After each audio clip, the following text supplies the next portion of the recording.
Vito, who's that theme song to? Right there. I got you, bitch. Go ahead, sing it.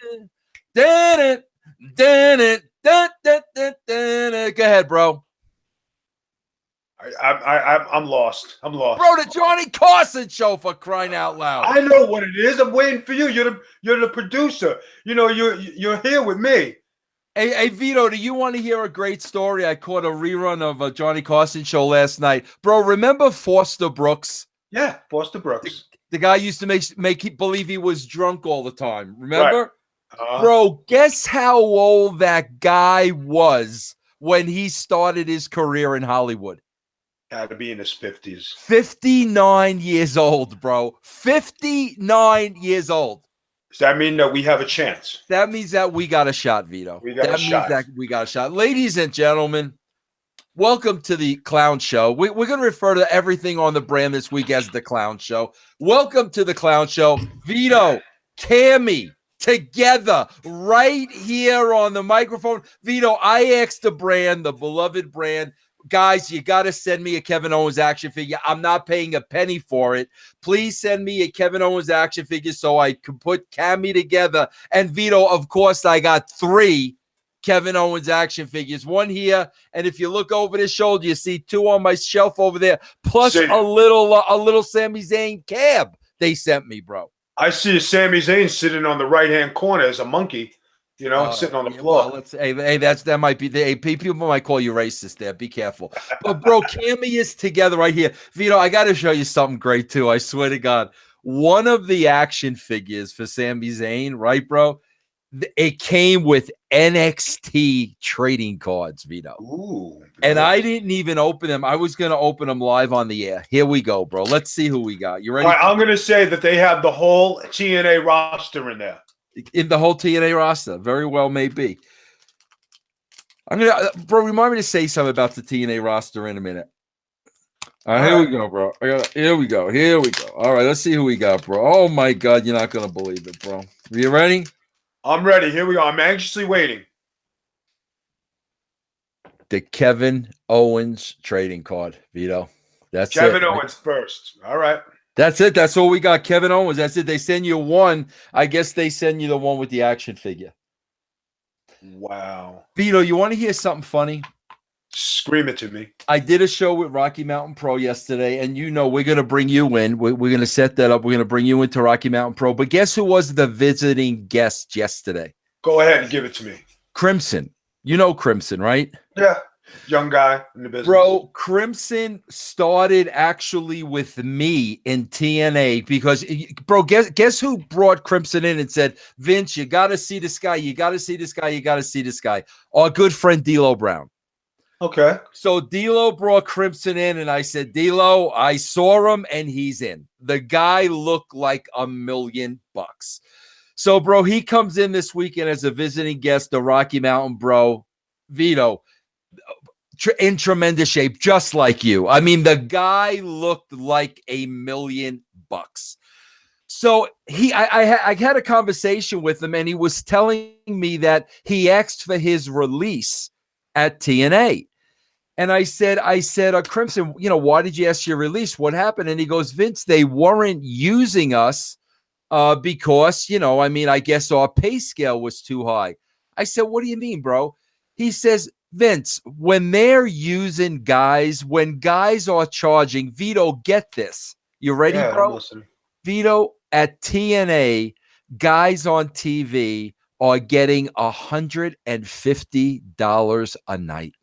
Are you serious? Can you, and that's what he said to me. He goes, bro, they're getting guys for $150 a night. So when you have experience like I do, and you're making a little bit of money, they're not going to use you because guys are getting paid $150 a night to do the show, bro. Can you imagine, bro?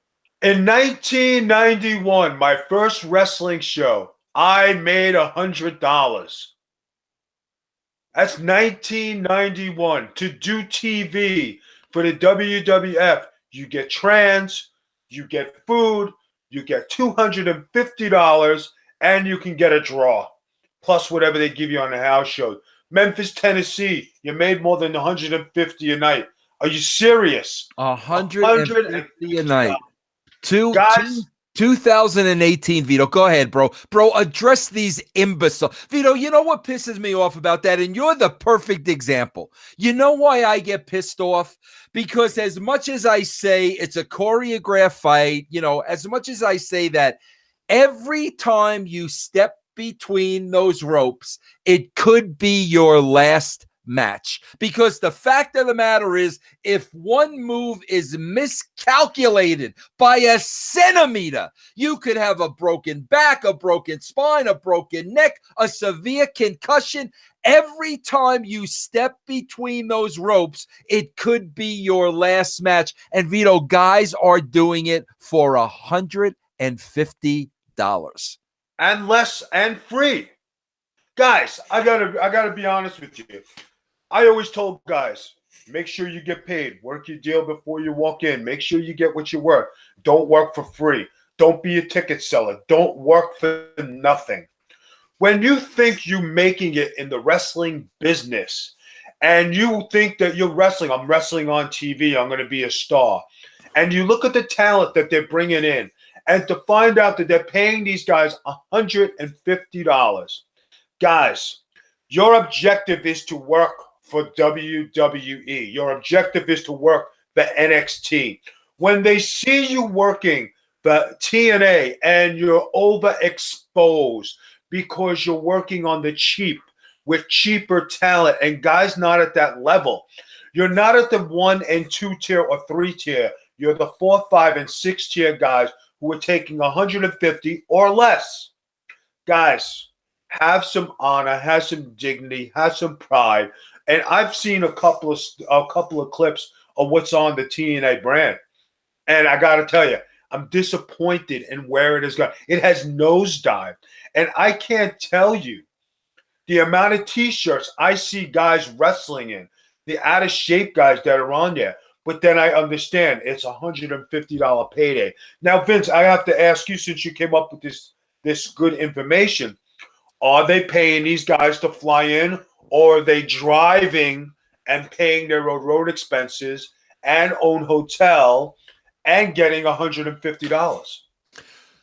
Vito, that's a great question. I did not ask that question. I'm assuming they're getting flown in. I'm assuming that. I know when I was there, they had to pay for their own hotels. I don't know what the case is today. But I got to tell you, bro, TV or no TV, if somebody's paying you $150, I don't care that you're on freaking TV because TNA isn't getting any exposure. Vito, do you want to know a fact?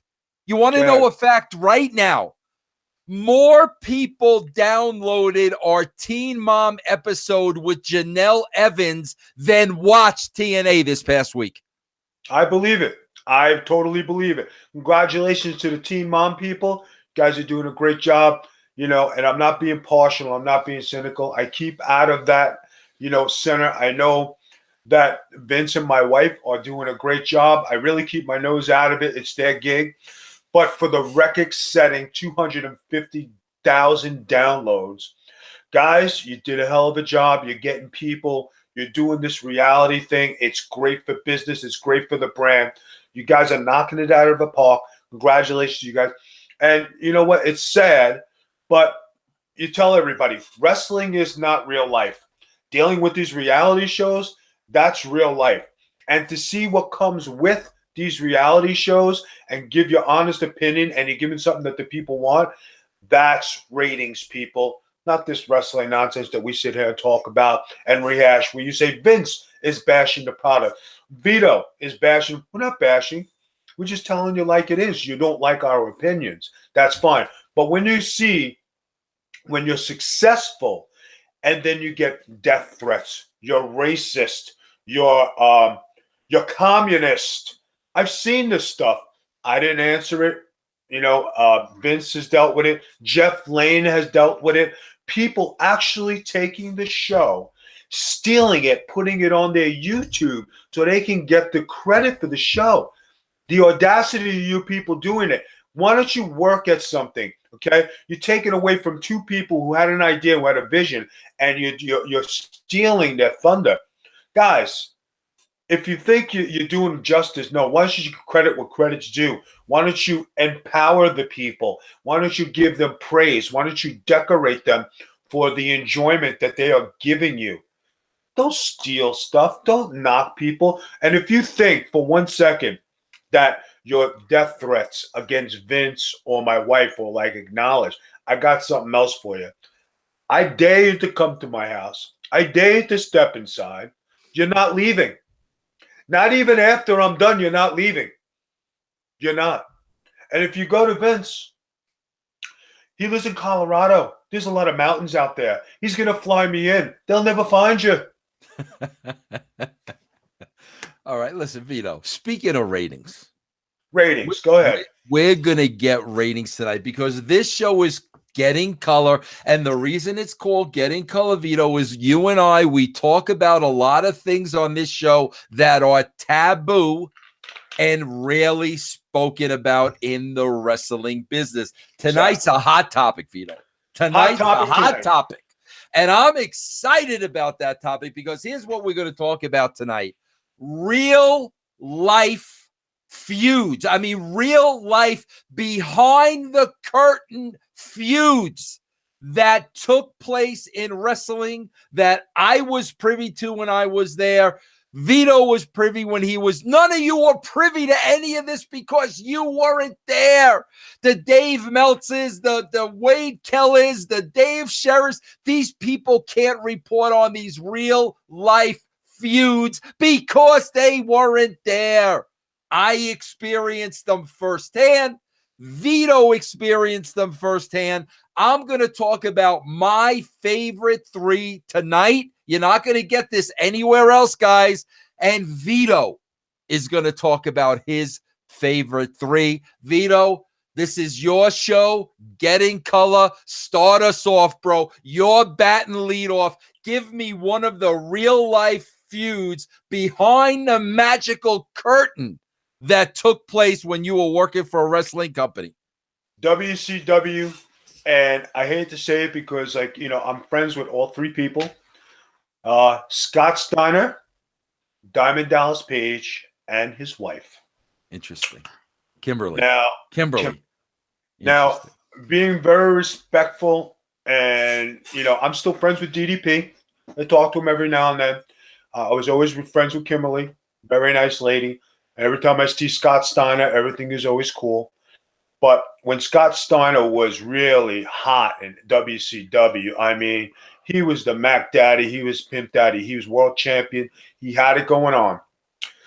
Diamond Dallas Page was having his run. He was doing his thing also, established himself as a megastar. Then words came to pass about wives.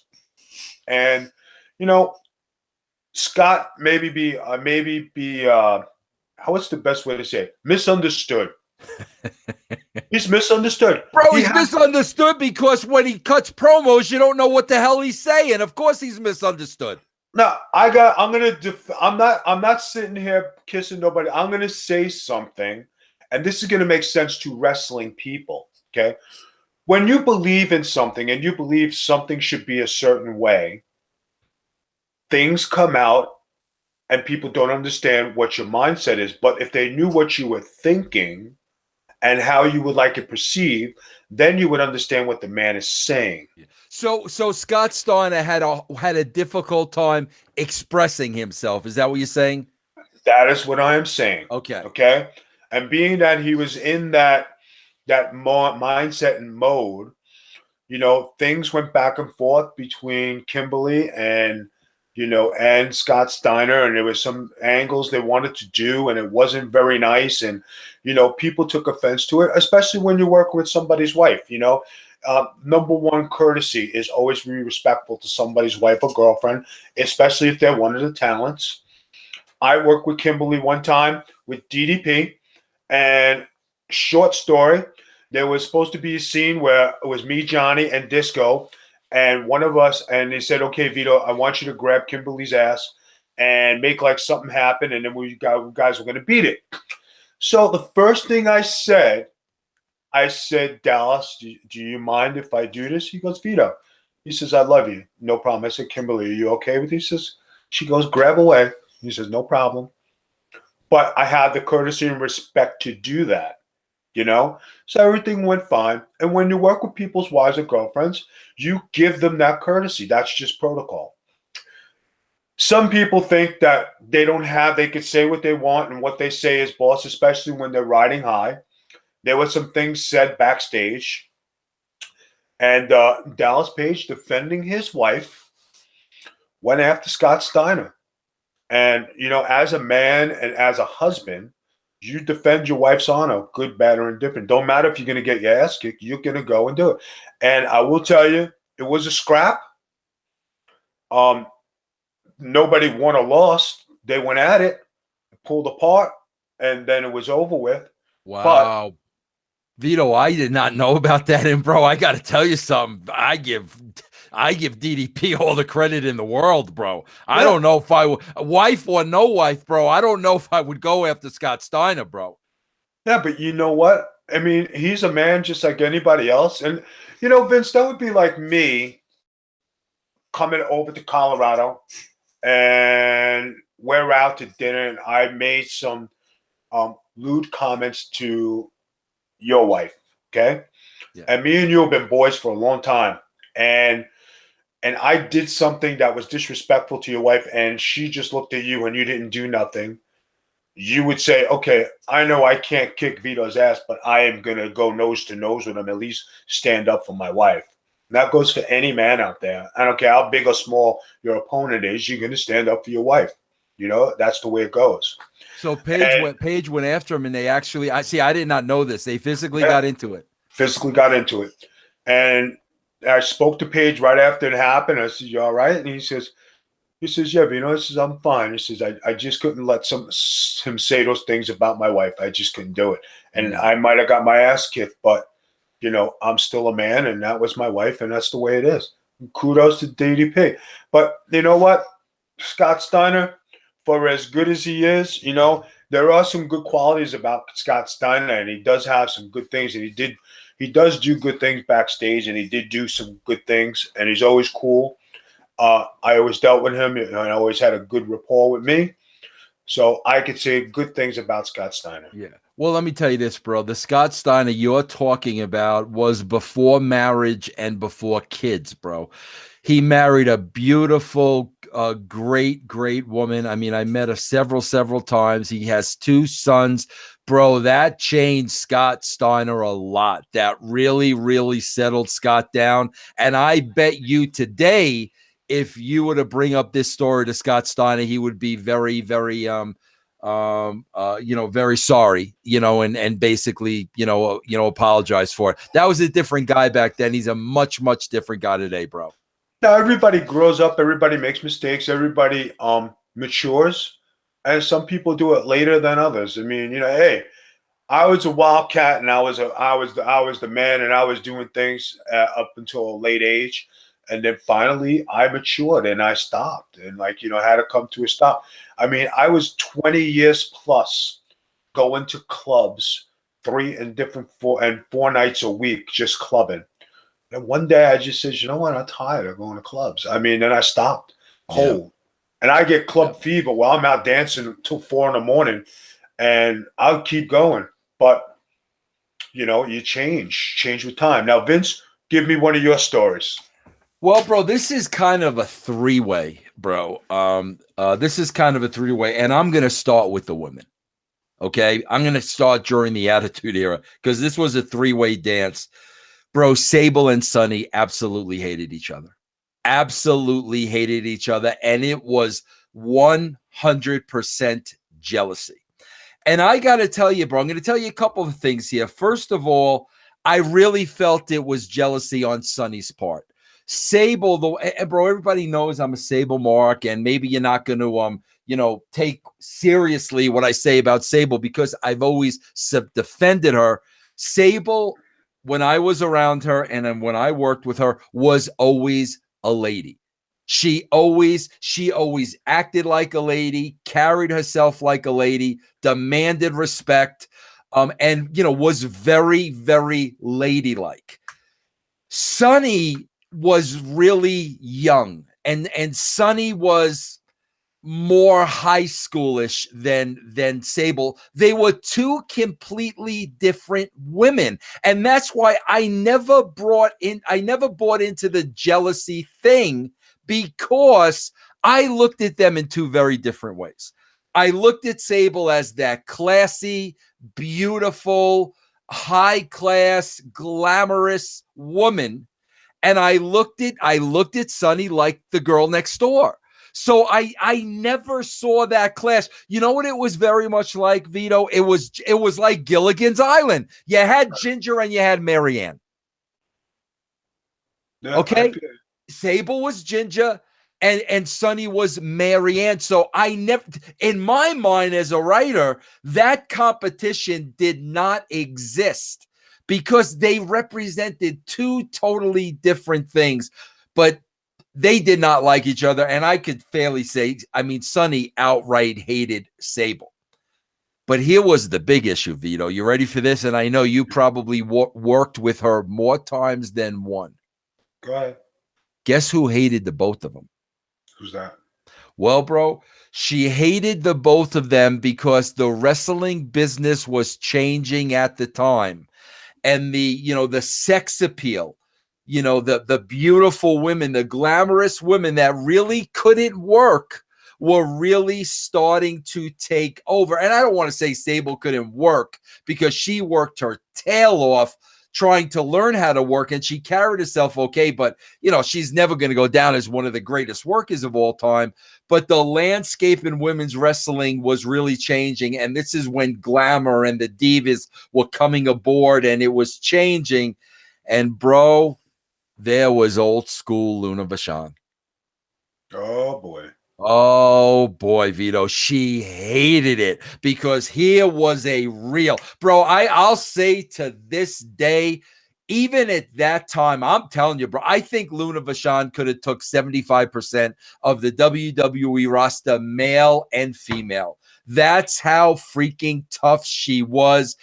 Generation upon generation of Vachons. She took wrestling so freaking seriously, and her hatred was a little bit more towards Sable than it was Sonny. But bro, I've got to give David Heath credit, bro, because she was married to Gangrel at the time, and David knew what was going on. And bro, I got to tell you, thank God David and Mark Mero were between that, because bro, they had to work a lot together.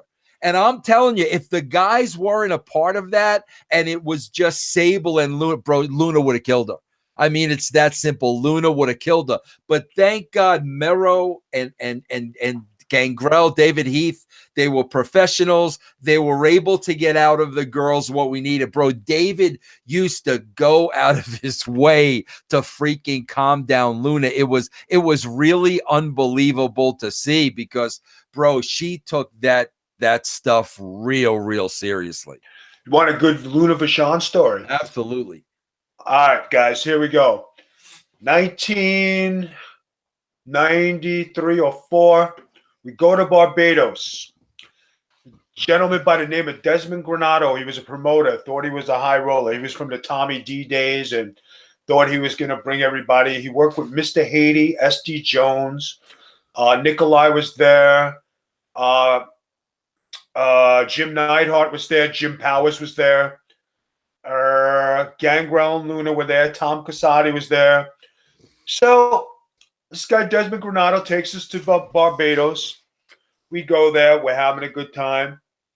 Rumor has it we might not get paid. Now, back then, I was very notorious for getting my money, because promoters were afraid of me. I was from Staten Island. I'll come over the bridge. I'll find you, and I'll get my money. So we get to this ballpark, and we're in these hotels, and who else was there? Scott Levy was there. Okay, he was my roommate. So we go there, and all of a sudden, I'm looking at the gate, and I see the promoter going back and forth to the gate and sticking the money in his pocket and going back. I said, okay, I caught him. Comes to the dressing room, says, okay, Guys, we have a problem. There wasn't no money tonight. I don't know if anybody's getting paid, but who wants to work? I get up and I said, you're a liar. He goes, what do you mean? I said, because I saw you taking money from the gate and I know you got money in your pocket. Matter of fact, I want my money right now or I'm going to kick the shit out of you all over this dressing room. So he goes, you don't have no right to say that to me. You can't tell me what I'm going to do. I said, oh, really? Okay, watch this. I take my hand. I stick it down his pants where his pocket is. This guy's pocket had to go to his knee because I dug and I had money in my hand. All of a sudden, he's yelling and screaming, help me, he's trying to rob me. Can you believe this? So he's pulling, I'm almost pulling his pants down. Finally, I let go, right? So money falls out. I grab a golf club. A guy named Tom Casati was on the show, right? I take the golf club. I swing. I bank in half. So all of a sudden, everybody in the dressing room is ready to fight.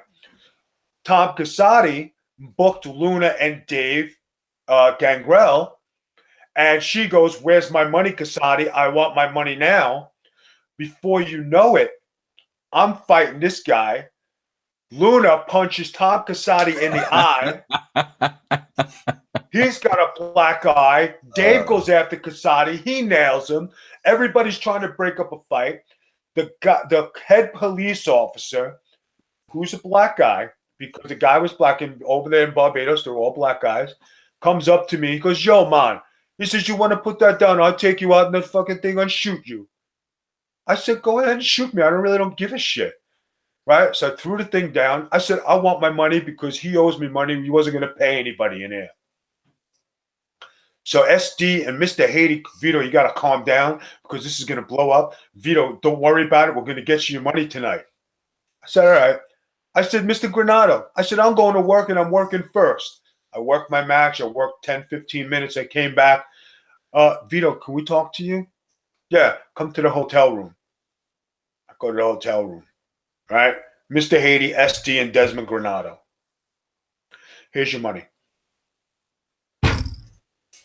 Thank you very much. Am I on the next tour? Yeah, we're going to book you on the next tour. So SD Jones, who was Johnny Rods' first student, says, Vito, you are one crazy son of a bitch. She says, but that was great. I go out of the room. Nikolai, Jim Powers, everybody's waiting. So what happened?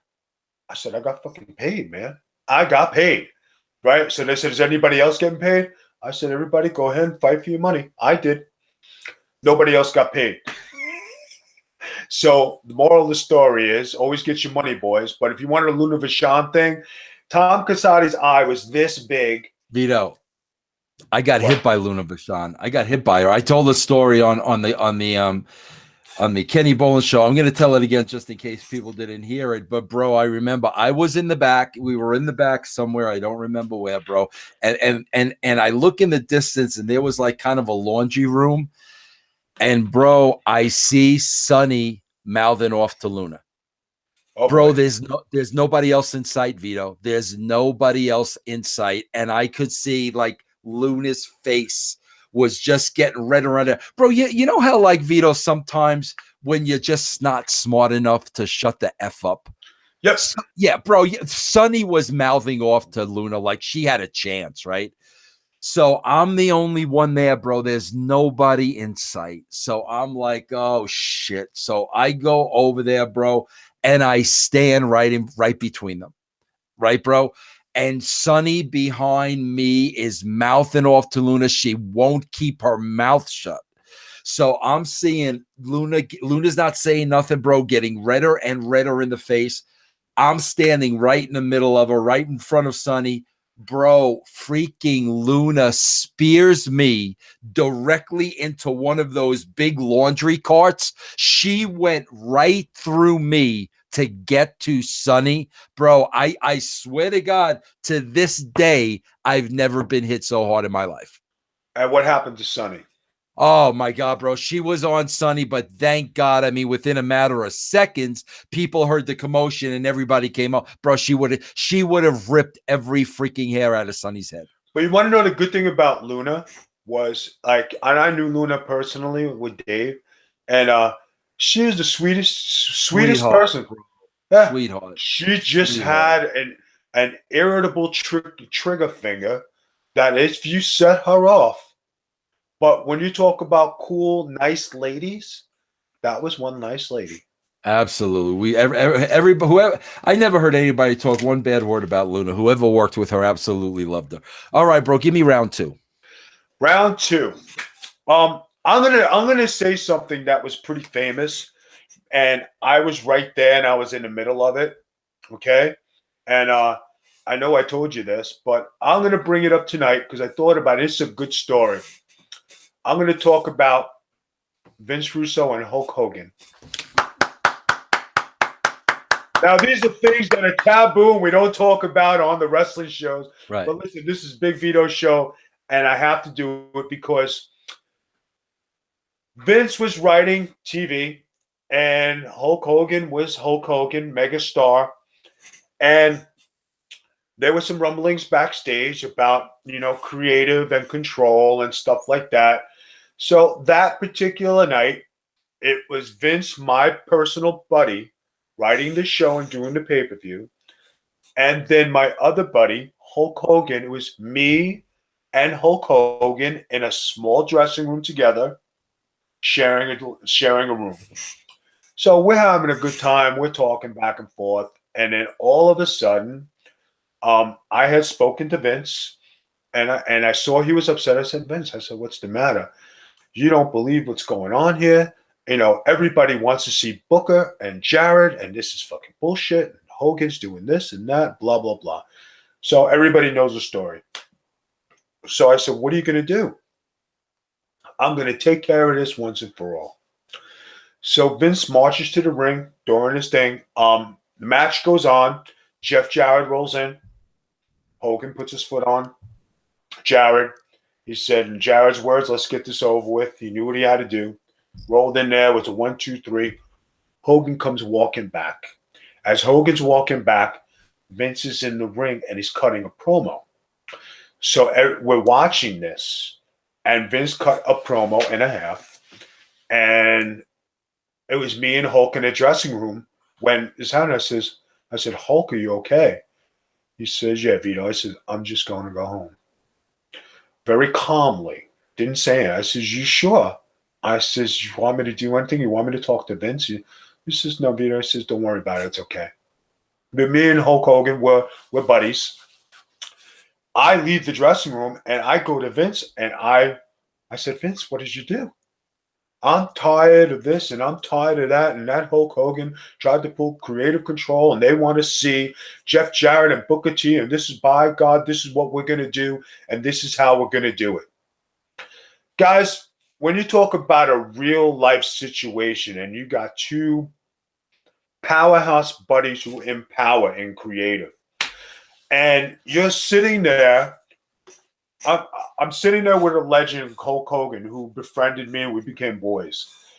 And then I have my lifelong friend, Vince Russo, who's writing the WCW TV and was controversial, but wanted to make a statement and make a point in wrestling. And a lot of people didn't like the fact that he wanted the older guys to work with the younger guys and to make new stars. That's why a lot of people didn't like the Billy Kidman and Hulk Hogan angle. There were some other angles that people weren't privy to. That's why the Natural Born Thrillers came to light, where a bunch of good-looking studs came out, and you were like, wow, this is a good stable. And a lot of guys didn't like it. And a lot of the $1 million ball players were sent home. Let's see what these young guys could do. So, I mean, the shows were going, and it was good. And then one by one, the $1 million team started to come back, and they started to interact with the guys. But for that time, trying to be loyal to my friend and then loyal to my other friend, I was caught in the middle. So I was like, Vince, and then I was like, Hulk. And I was like, Hulk, you want me to talk? He said, no. And when Vince came out of that room, off stage, I was the first one he saw. And I was like, Vince, and Vince, I never seen Vince so mad and high pitched and excited that it was like the first time I seen Vince like lose his control. And I got to tell you, people, when you're in that kind of situation, it was something. But that is a part of wrestling history that will never go away. That's a part of wrestling history that's very famous. Vito, you know what I'm sorry for, Vito? Can Go I tell ahead. you what I'm sorry for? Bro, of course, after that, Hulk and I worked together at TNA. Right. Okay. Vito, this is an absolute shoot. And this is one of my regrets in the wrestling business and something I'm sorry about. Okay. Vito, when we were at TNA together and I got to spend time alone with Hulk Hogan, when I say alone with Hulk Hogan, I mean Vince Russo and Hulk Hogan. Okay, bro. When I got to spend time alone with Hulk Hogan, those were enjoyable times for me. I mean, Vito, listen, let's face it. I say this to this day. Hulk Hogan had everything to do with Vince Russo having a career in the wrestling business. I mean, for what he accomplished in those early WrestleMania years and opened up wrestling to the entire planet, he made it possible for a lot of us guys to work in the business. I don't forget crap like that. And every time I had alone time with Hulk Hogan, I thoroughly enjoyed it. I enjoyed him. I liked him. And bro, I say this all the time.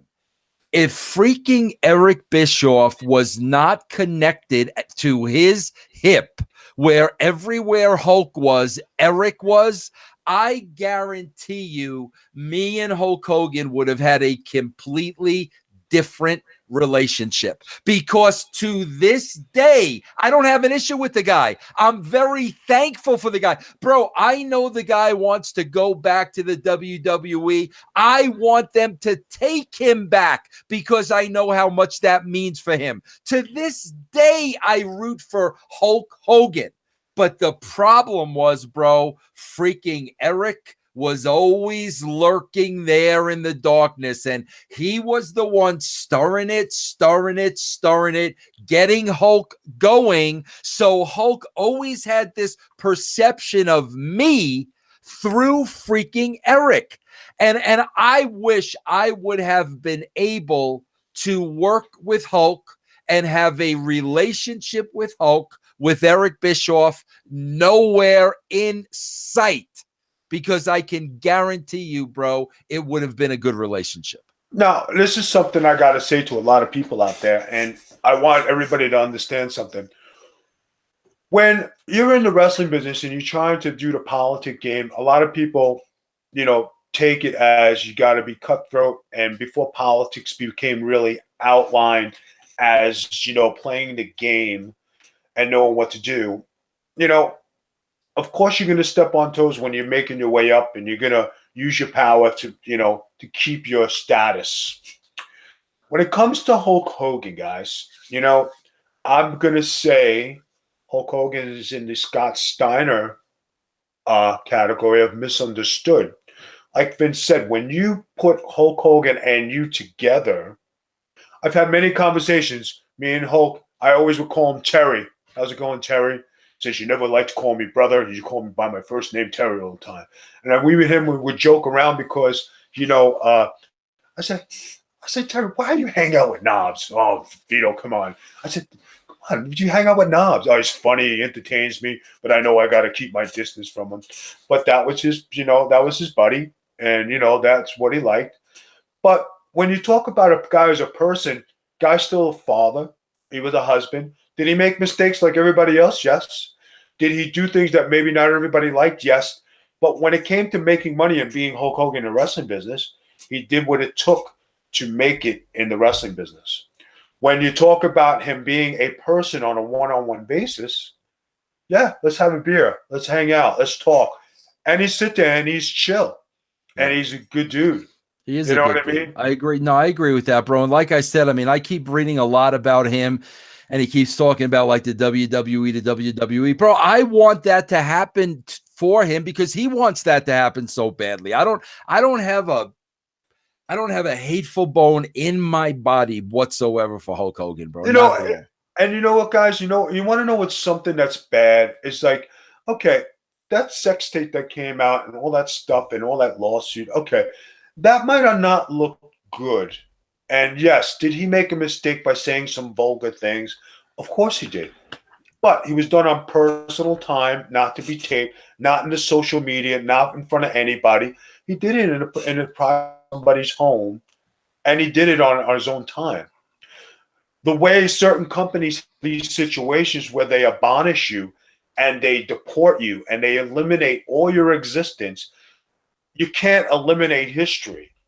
And what he did is still going to stand Right. as Hulk Hogan is going to be the greatest wrestler that ever lived and one of the most famous. What did you say? He made mistakes? Everybody does. I'm going to put him in as misunderstood in a lot of ways. Now, the thing with the $750,000 appearance fee. Now, Hulk, I love you, bro. I know you're trying to get paid, but you could have took a little less, went on the show, got your foot in the door, made a return, and then you can make the difference up later. It's not like you're hurting for cash, but it's good to be part of things. And I'm not telling Hulk Hogan what to do, but you're not Hulk Hogan of the 80s and 90s and 2000s. You're Hulk Hogan now. Not to say you're not famous, not to say you're still a big star, but you're not at that level you were before.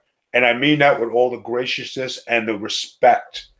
But it's better to be part of these little things that could lead up to big things. And Hulk, if you lower your price, I'm sure they'll take you. Go over to Japan, have a blast. Go to Ribeira. Oh, is that what it was, bro? He wanted 750,000 from Japan. Yeah, for the Japan show. Does Hulk know guys are working TNA for $150, bro? Yeah, he knows that. But he also knows guys in Japan are getting paid that kind of cash. But is Hogan going to bring $750,000 worth of revenue? Yeah. Is he going to put 75,000 people in seats? No. Hogan is going to bring 10,000, and I'm going to say generous, 10,000 fans at $50 a ticket. You do the math, people. That's what we got. All right. Vito, my number 2. Good. TNA. Everybody knows I have a very long history. I had a very long friendship with Jeff Jarrett. We're at TNA. Vito, every night at TNA, or whether it was WWE, WCW, TNA, it didn't matter. Show was over. Vince Russo went right up to his room. Every freaking single night. Never stopped at the bar. Never went out. I did not get myself in any trouble. I did not open myself up into any trouble. I was always thinking. So one night I'm up in my room, bro, and it's late, maybe 11, 12 o'clock, and I get a call from Jeff Jarrett. And, bro, his voice is so shaken, almost on the verge of tears. And I don't want to say he was crying. It sounded like somebody that was scared to death. And I was like, holy shit. Vince, come up to my room immediately, bro. You're the only one I could call. I need you to come up to my room. Okay. But I never got calls like that from Jeff on the road because he was always out partying after the show. So he wasn't calling me because I wasn't one of the partiers. You know what I mean? So, bro, I went up to his room. I knocked a few times. Who is it? Vince. Lets me in, shuts the door immediately. And, bro, he's as white as a ghost. And he's shaking a bit. And I'm like, Jeff, what the frig? What happened to you? Well, bro, Kurt Angle had just confirmed that Jeff was having an affair with Karen and worked his way into Jeff's room where it was just the two of them. Now, Vito, I got to tell you this. I think Jeff's a pretty tough guy. I think Jeff's legit. I mean, I really do. I think you would never know that, bro, because he is from Henderson, Kentucky. He's not a big guy, but I think Jeff's a tough guy. I mean, I think Jeff could really do some damage, especially if he got a couple of beers in him. Jeff's a tough guy. I mean, he really, really is. But bro, it was just Tim and Kurt in that freaking room. And Kurt had confirmed that Jeff was having an affair with Karen. And Kurt just wanted Jeff to admit it. And bro, Jeff wouldn't admit it. And bro, I gotta tell you, this is one of the reasons why I'm such a fan of Kurt Angle. Bro, Kurt, as tough as Jeff may have been, Kurt would have absolutely killed him. I mean, bro, Kurt would have literally taken him down and broken every freaking bone in his body. But to have him alone in a hotel room when nobody knows, just the two of you are in that room, and you know the guy's having an affair with your wife, and to have that type of self-control where you don't rip the guy's head off because you just want him to admit it to you. You just want him to come clean, and he was still denying it. And for freaking Kurt Angle to walk out of that room, bro, without literally, bro, putting himself in a position where he would have been paying for it for the rest of his freaking life, I earned such a newfound respect for Kurt that night. But Jeff told me a little bit about the conversation, bro, and oh my God, bro, he was lucky. He was lucky to have had Kurt leave his room in his own volition. That's something. I gotta say something about guys on the road and wives and stuff. Guys, it's tough when you're on the road and when you're sitting there, and a lot of guys travel with their girlfriends, a lot of guys travel with their wives, but there is a common respect you're supposed to have. And you don't mess with somebody's wife, you don't mess with somebody's girlfriend, and a lot of times, things happen, but like you talk about these things and you're like, well, whose fault is it? Is it the married person's fault for straying, or is it the person on the other side for, being the predator?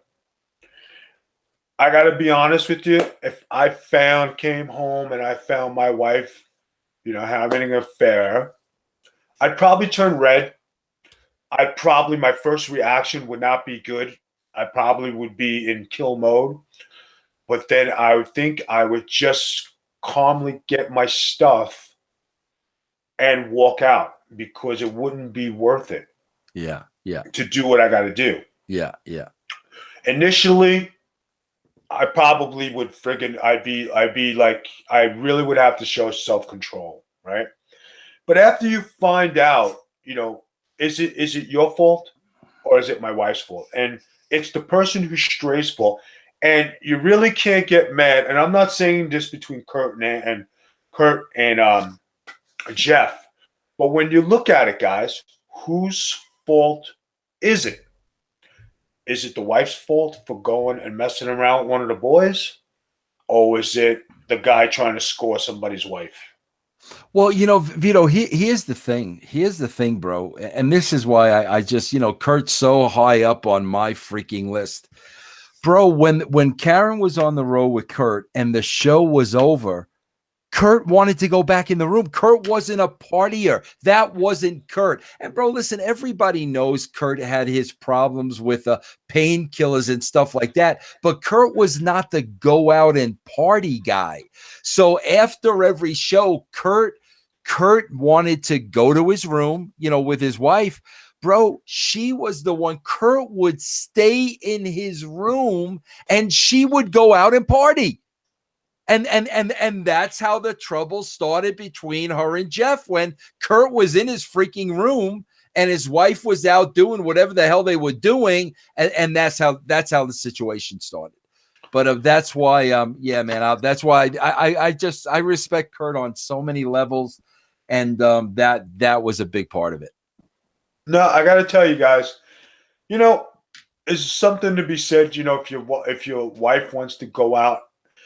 As a married person, and I've learned this, and this is something I vowed and something I really believe in, and something I changed about me. There was nobody who was a bigger partier than Vito LaGrasso.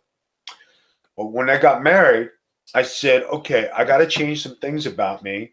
And if my marriage is going to be successful, I have to change a lot of the things I was doing as a single guy.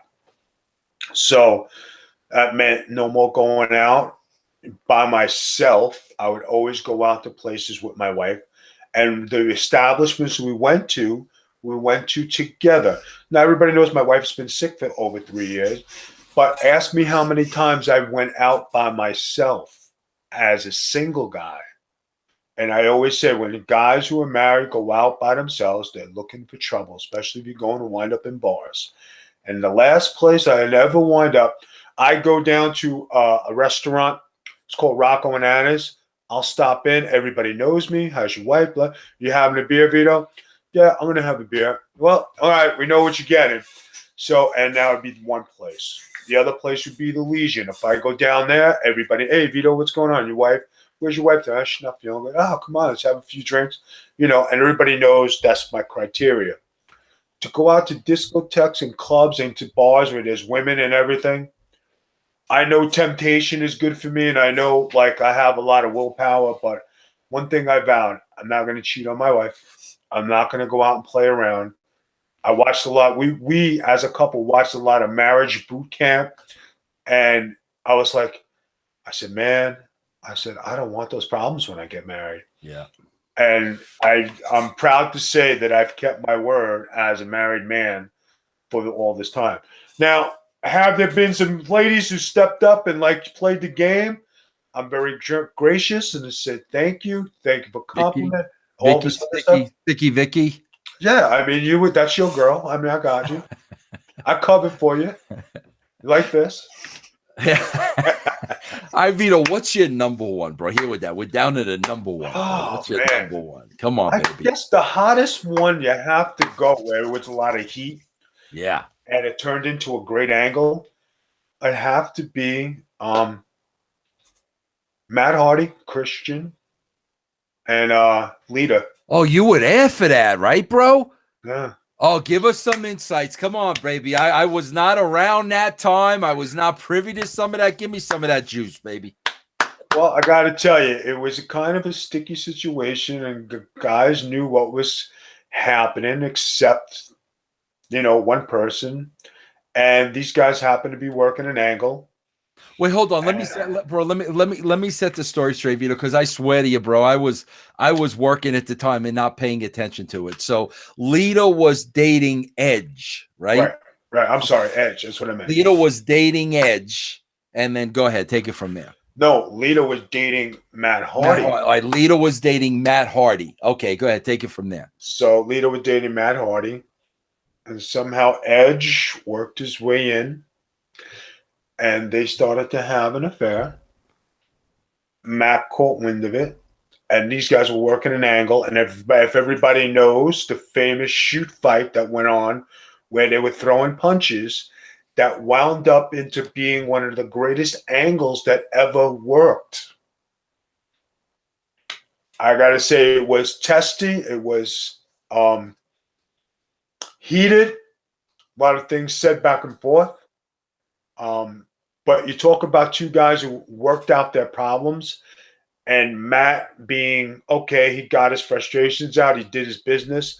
But you talk about in the end, these two guys making money together and them being in a heated angle that wound up turning into a positive, maybe not emotionally for all the people involved, because probably they wish they never would have done it. But to say that was like a hot angle and a hot item, and you got to give credit to the three of them for getting by this, because it was an emotional time for everybody. Vito, I got to tell you something, man. And since you were there, I started with Edge. I worked with, Matt. Bro, that seemed. Who do you think would win that fight? I mean, that seems like a pretty even fight. No, bro. I would say I can't say who'd win because neither one of them are known as tough guys or known as fighters, but they both can handle themselves as men. Right. So I would say it was even. Interesting. Okay, even fight. Bro, this was the granddaddy of them all, Vito. I think in the, well, bro, I don't want to say in the history of wrestling because I wasn't around. I wasn't backstage 50s, 60s, 70s, 80s. I'm sure there was some great stuff back then. But this was the granddaddy of them all for me. And nobody, nothing could have touched this with a 10-foot pole. And it was, of course, Shawn and Bret, bro. And the Shawn and Bret, bro, the Shawn and Bret story really broke because, Tammy, Sunny, was making her way around the locker room. Okay, bro? So she had a little something with Shawn. And then I don't know if it was like a vacation or a getaway. I don't know what it was, but she finally made her way towards Bret. Okay, bro? Bret was a married man at the time.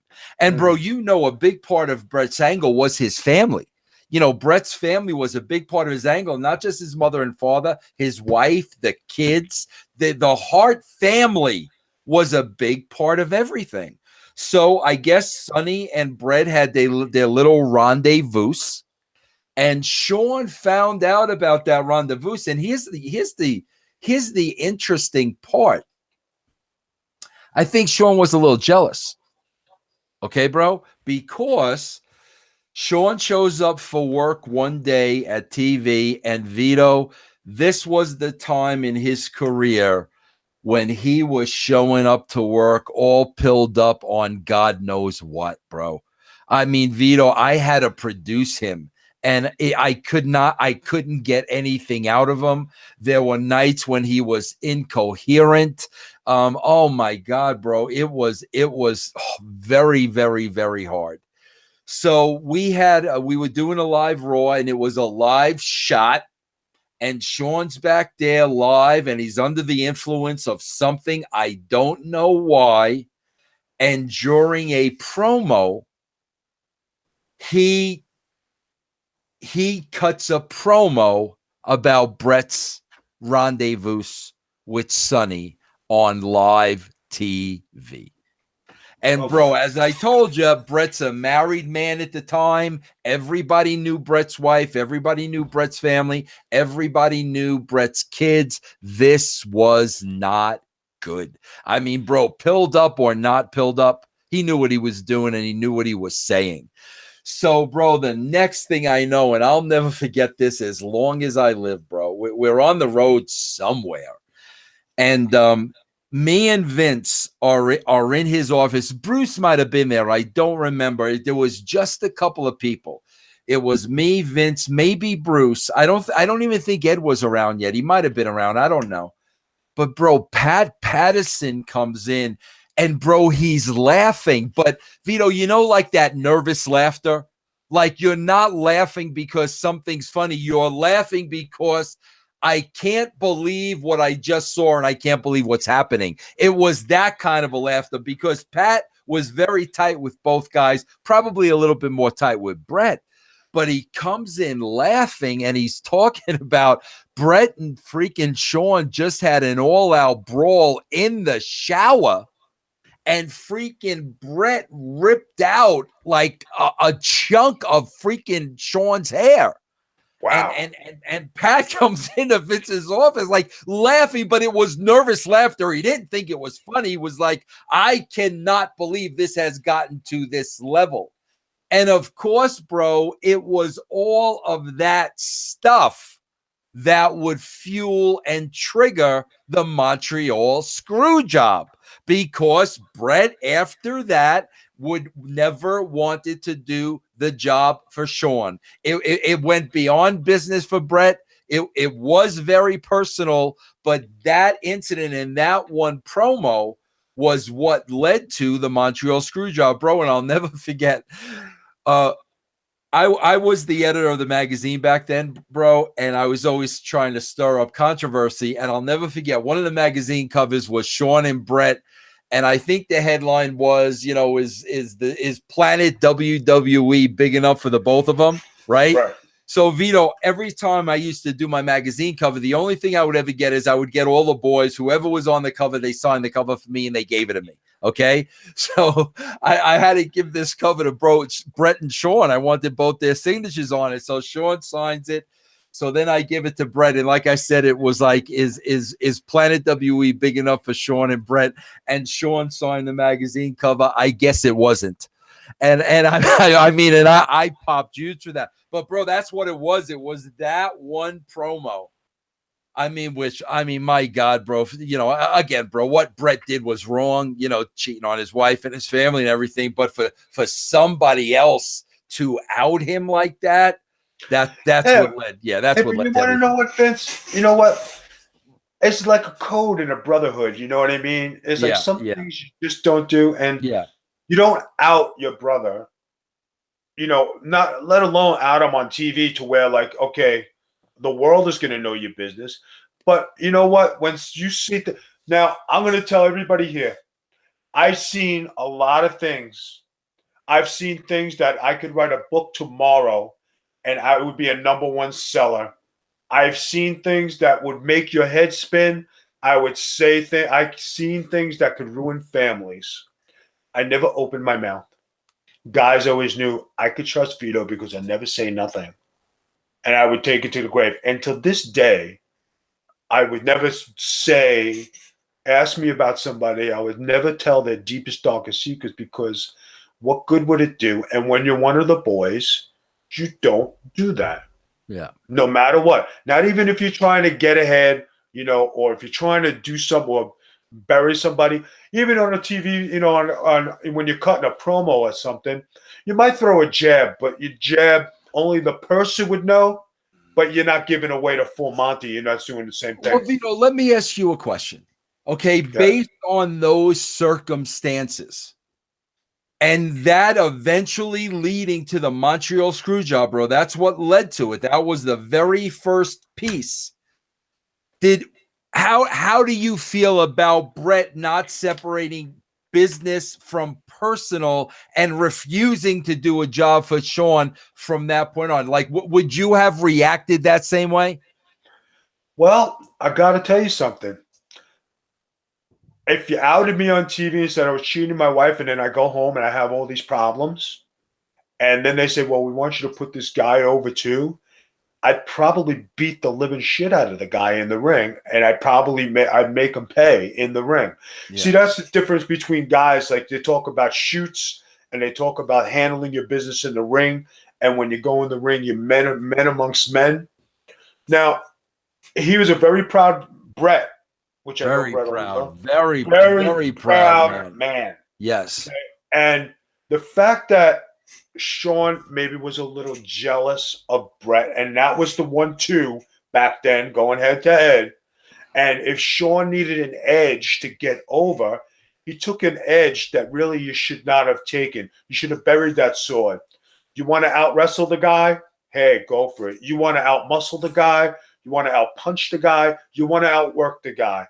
You don't out a guy on what he does on the road, because that's the guy who's going to save your life and save your ass one day. Yeah.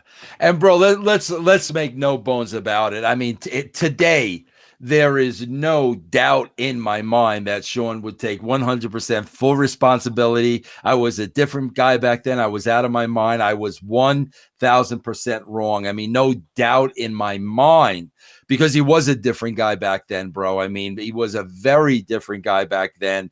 And, you know, I mean, I'm sure, you know, he thinks about that today, and it isn't something he's very proud of, you know? You know what, people, when we say people are misunderstood, there's two kinds. Misunderstood because you're a type of person and you come across in this ugly way, and then you're this ugly person who comes across in this kind way. And you're like, okay, which are you the devil or you the angel here? You know, which one are you gonna be? Shawn Michaels wanted to be the best. He was cocky. He was arrogant. He was everything he said he was. He says he was a jerk. He was an ass. You know, and he played it all the way around. You know what I mean? Are there some things you wish he took back? Of course he does. Triple H. There's another guy who was his buddy. They did things together, and they've, and everybody knows the highly documented China thing with Stephanie. Are there things that uh, Hunter wishes he could take back and do differently? Of course he does, because now he looks back as a family man, a Yeah, father, a husband, that's true. and of Yep. course he looks back and says, "I wish I did things different."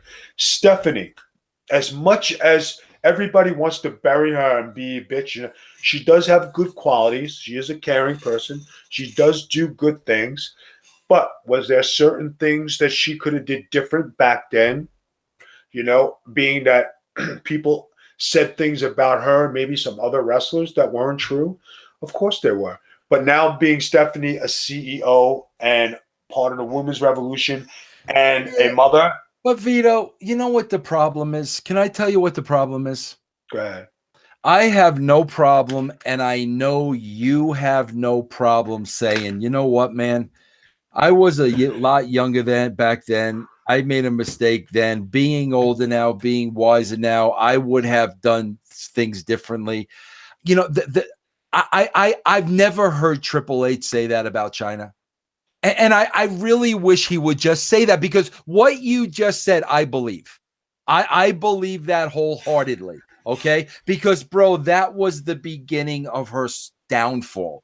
And Right. she spiraled to her death. She never overcame that. Now, there's no doubt in my mind that Triple H feels the way you just said. I wish he would say that. I wish he would say, you know what? She's not here anymore.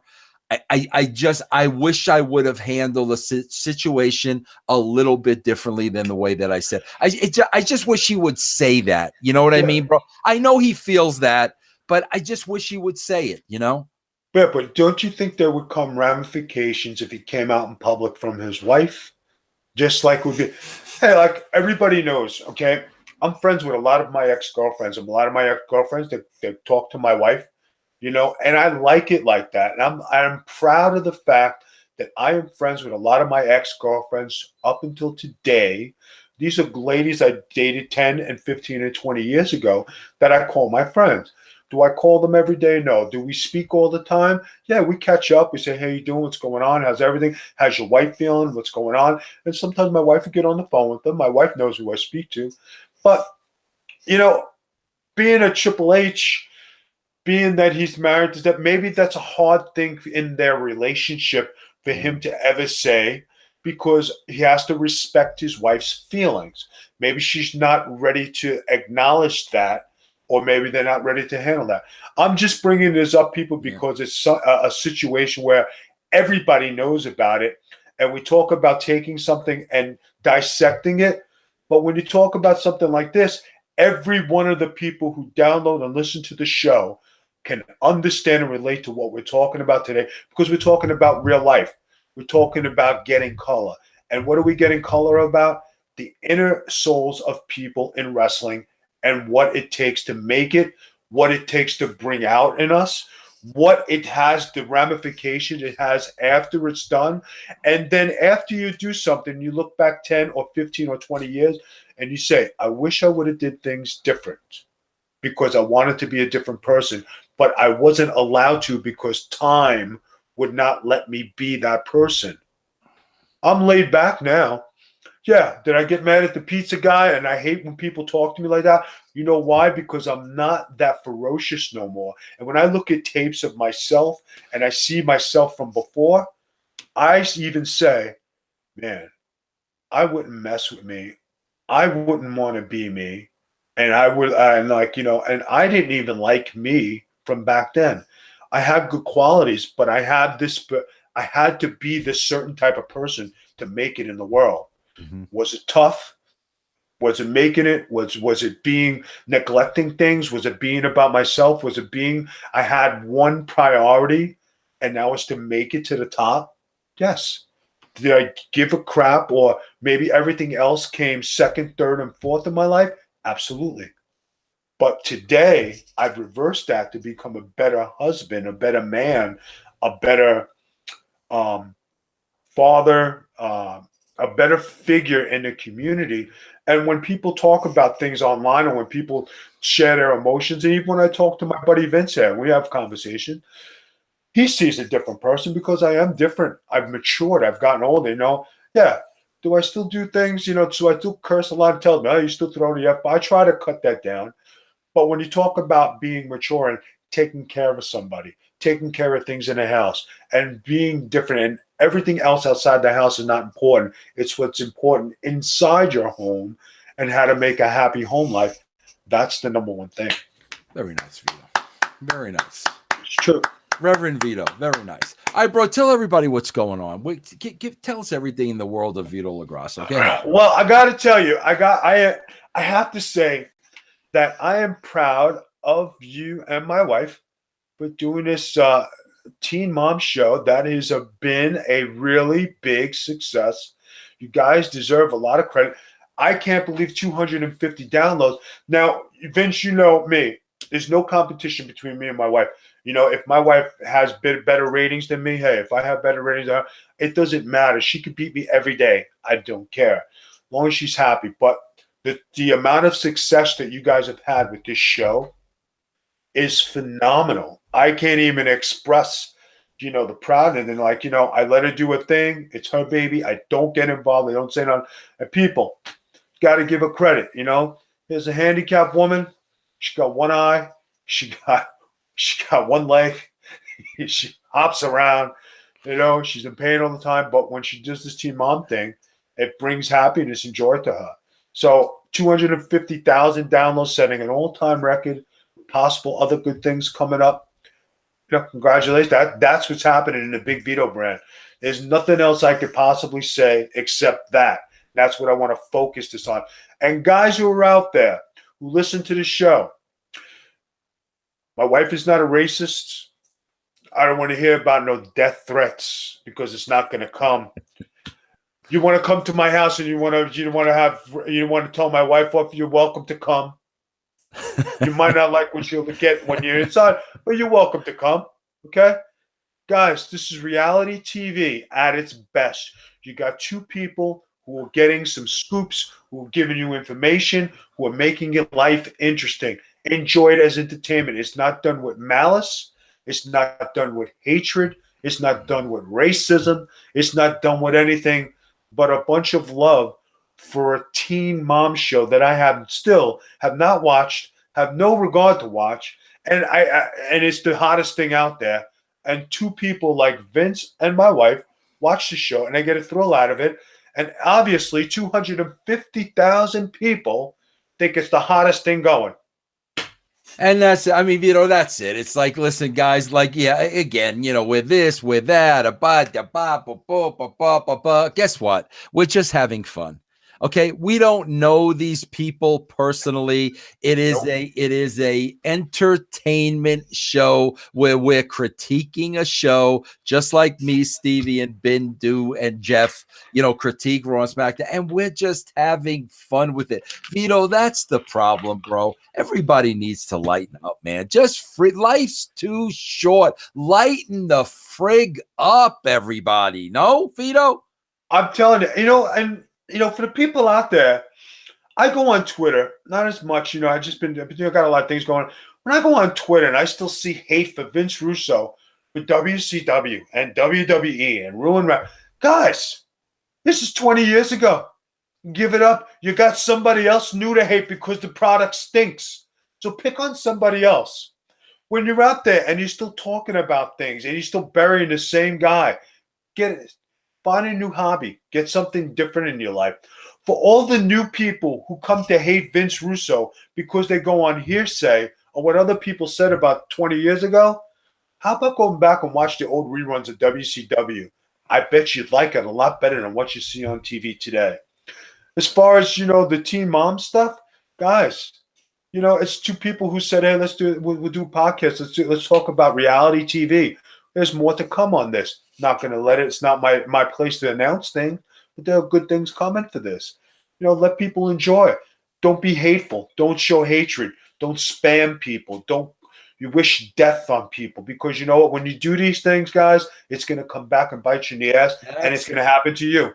That's the thing, Vito. I talk karma all the freaking time. Everybody writes off karma. I see karma in every single instant. And bro, when you start treating people that way and name calling and label them and hatred and this and that, bro, it's gonna come back and it's gonna bite you in the ass. And guys, if you can't understand, we're just doing an entertaining show. And Vito, I got to tell you something, man. And this is what people don't understand. I know Noel's situation because of obviously me and Vito talk quite often, me and her talk quite often.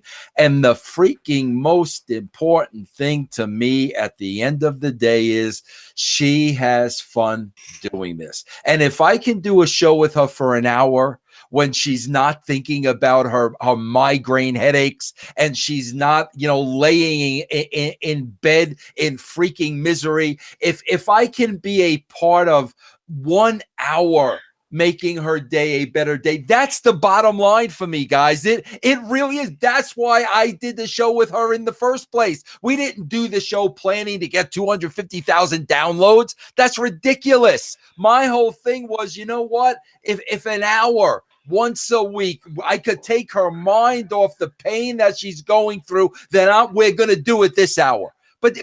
And that's the thing, Vito. Why can't people just see it for that? Everybody's got to look at the negative and the labeling and the name calling and the hatred. My God, I would not want to be in Noel's shoes. I'll tell you that right now. Bro, I am the biggest wussy when I'm sick. I don't get out of bed for weeks. I can't imagine the pain this woman goes through on a daily basis. I would not be able to hack it. I could tell you that right now. I would not be able to hack it. So for an hour a week, she puts on the entertainment hat. She puts on her beautiful wigs. She's funny. She's witty. Nothing hateful comes out of her freaking mouth. And you imbeciles out there want to find the hate in that. Bro, go keep finding the hate. Keep finding the hate. You know why, bro? Because the more and more and more you look for hate that's not there, the more and more and more the chances of the hate finding you. Because, bro, what you put out there is exactly what you're going to get back. It's that simple. And me and Vito can tell you that because we're elder statesmen. Okay, Vito, let's face it. Half of the people tweeting stuff are probably not even in their 20s that don't have a freaking clue about life. And here's the unfortunate thing, bro. They're all going to learn the hard way because they don't want to listen to people like us. What the hell does a former wrestler and a former writer know? Or they're irrelevant. What the hell do they know about life? Hey, bro, don't listen to us about life. Figure it out the freaking hard way. We're just telling you to save you a lot of time and aggravation. You're absolutely right, Vince. You're absolutely right. Guys, instead of hopping, nobody knows what my wife goes through every day. She was up until 7:30 this morning. Vince was up talking to her at 3:00 this morning. She didn't get any sleep. And then sometimes when I would get up in the morning, she's sleeping. Sometimes she sleeps till 1:00. It's because she's not sleeping. She's in pain. She's had the migraine. She can't move her leg. And there's a lot of things that go on. A lot of things that go on that we don't talk about out there because she is very sick. But we're trying to get her help. Tomorrow's rehab. I hope she has a good rehab day. I hope tomorrow everything works out good. But you know what, guys? It's just like, Vince has problems. I have problems. We come out here, we do this. We're not doing this for monumental value. We're doing this for entertainment value. Imagine if we were getting paid for this. Imagine if we were making a weekly salary to come on here and do this, And we're not doing it for anything but we're giving our time to you, and we're making something happen for you. And then we have all this nonsense, all this hate. I can't. The best thing, I think the way life has come, and I'm going to say this. When you grew up 50 years ago, go back 50 years, and you say, okay, my mother and father were tough on me, and my father was hands-on. And when I did something wrong, I got a slap. If I didn't get a slap, I got a beating. And when I got a beating, I friggin' took it. I didn't cry about it, and I handled it. That's the way I grew up.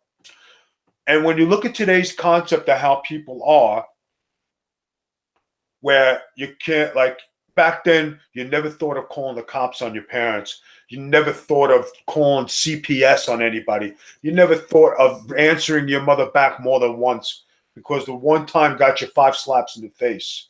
Those days are over. And when you see what people are today, where people do all this malicious stuff and people do all these horrible things to people, and then you wonder why society is like the way it is, that's because all the people who grew up from that era have become successful citizens of today. And they've become people who are working people and trying to pass on the old torch. But the new wave of people who have come up didn't have that kind of upbringing. And they think they're entitled with social media and right to speak and do all these things. They think they're entitled because, well, I could do this and I could do that. When you have this freedom, you don't know how to use it in a positive way. And that's why we have all this negative stuff, people shooting people, and people acting like idiots, and people treating people like this. And the worst thing I ever heard in my life, racism.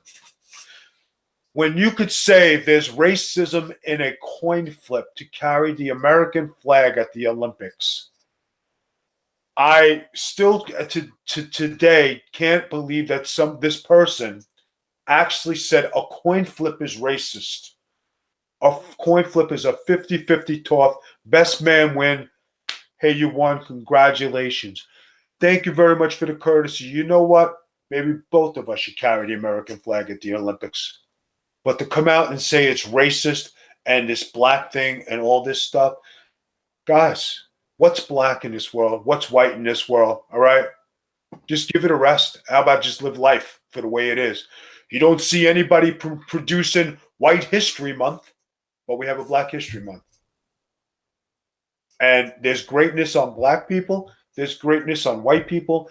There's greatness in other cultured people who happen to be American citizens. So how about spread the wealth? And let's make an everyday month and everybody's sharing the glamour. Go ahead, Vince. Beautiful words. All right. That's it, everybody. And again, let's 250,000. Let's boost those up for Noelle, man. I mean, she deserves every single person that listens to it. We're talking about the interview we did with Janelle Evans. It came out on Saturday. It's on Podcast One for free now. Go listen to that. That's the only thing I'm going to promote, and I do that because that is Noelle's show. And I want her to do the absolute best that she can. It's an entertaining show. It's a good show. We just posted it yesterday, and it's at 250,000. Let's keep that going for Noelle. That's it, everybody. Thank you, Vito. We will see everybody tomorrow. Same bat time, same bat channel.